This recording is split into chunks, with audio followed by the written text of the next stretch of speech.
How did that night affect you? I mean, you were there as part of a team of three. I mean, these days there would be teams of 30 odd, 40 odd people and runners and this, that, and the other. You, Peter Jones, Emlyn Hughes, and you running off to find out what's going on and just the whole situation as it developed. How did it affect you?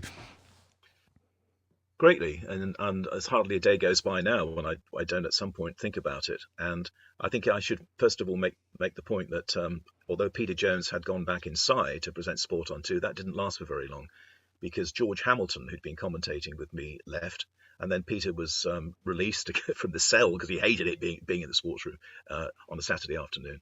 And we became a commentary team. And yeah, looking back, firstly, to think that there were only three of us there doing this European Cup final, which was the perfect matchup. It was Liverpool and Juventus, probably the best two club sides in the world at that particular time, and it should have been something to look back on and really enjoy. But obviously, as everyone knows now, it was far from being that.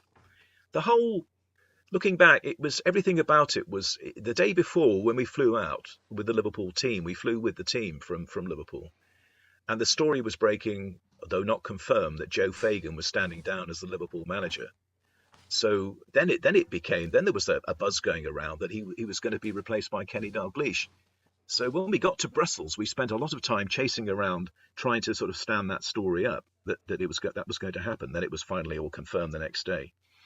So during the next day, back in London, they'd been working on a special kind of tribute program to Joe Fagan, the life and times of Joe Fagan. And Dave Gordon, the producer who went on to do great things with BBC Television, was putting all this together. It was all ready to go, and then what we were going to do in the main sports desk, which I think was about half an hour before the scheduled kickoff, because they were an hour ahead in Belgium, was to run this feature, and then Peter Jones was going to set the scene from the stadium. And then, of course, that all had to be completely dropped, and Dave Gordon followed instruction to go with the people in the field, and Peter Jones took over and then stayed on the air then for the rest of the night.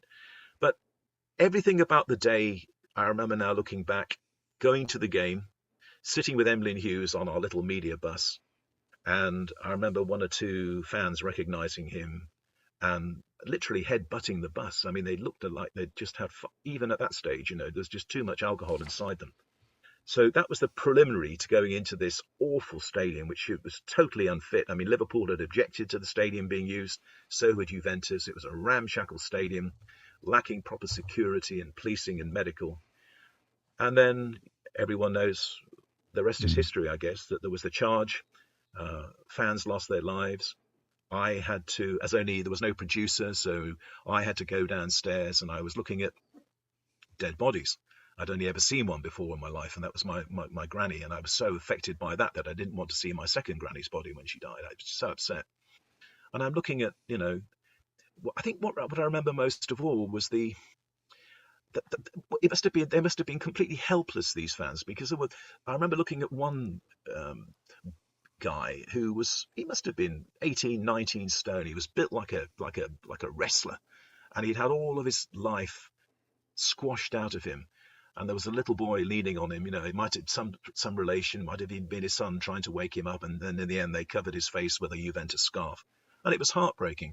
And at the time, my wife was in Italy. She was married to a Juventus fan, actually. They were living in northern Italy, and I kept thinking, well, they'll be watching this all unfolding, as will thousands of other Italians. And you have to remember, there was no mobile phone in those days, so people couldn't contact their relations to tell them they were all okay. So this was my build-up to the European Cup final. I used to have to go and then go back upstairs and report how many casualties, how many deaths there had been. And then we had this preposterous thing of trying to do the game itself. For damage limitation purposes, really, the game went ahead.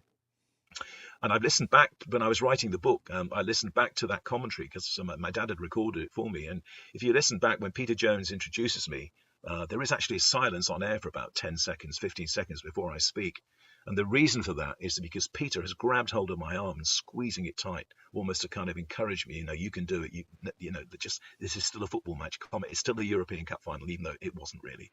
And And then the next day was almost equally surreal, because we went back to the stadium. We went back with the Liverpool officials just to, they were just looking again at the scene, and we all flew back to Liverpool. And then, unbelievably, they had a press conference to unveil Kenny Dalglish as the manager, which to this day I think was the wrong decision.